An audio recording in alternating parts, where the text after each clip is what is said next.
Advocate Nisha. ഇന്നത്തെ video ഞാൻ പറയാൻ പോകുന്നത് ഈ അടുത്തു വന്ന ഒരു സുപ്രധാന കേരള ഹൈക്കോടതി വിധിയെക്കുറിച്ചാണ്.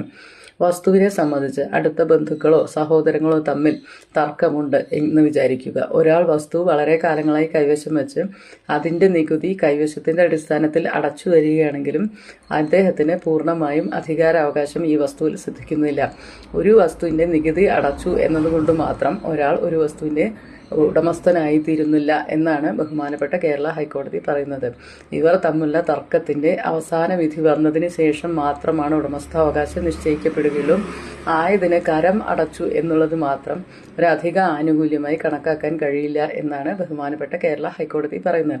ആയതിനാൽ നിങ്ങൾ തമ്മിൽ ഇപ്രകാരം നിങ്ങളുടെ സഹോദരങ്ങളോ ബന്ധുക്കളോ ആയി ഇത്തരം എന്തെങ്കിലും തർക്കം നിലനിൽക്കുന്നുണ്ടെങ്കിൽ അവർ നികുതി അടയ്ക്കുന്നുണ്ടല്ലോ എന്ന് വിചാരിച്ച് ആശങ്കപ്പെടേണ്ട കാര്യമില്ല. നികുതി അടയ്ക്കുന്നത് കൊണ്ട് മാത്രം ഒരാൾക്ക് വസ്തുവിന്മേൽ പരിപൂർണ ഉടമസ്ഥാവകാശം ലഭിക്കുന്നില്ല. നിങ്ങൾ തമ്മിലെ തർക്കത്തിൻ്റെ അവസാന വിധി വന്നതിന് ശേഷം മാത്രമാണ് ആ വസ്തുവിൻ്റെ ഉടമസ്ഥാവകാശം തീരുമാനിക്കപ്പെടുകയുള്ളൂ. താങ്ക്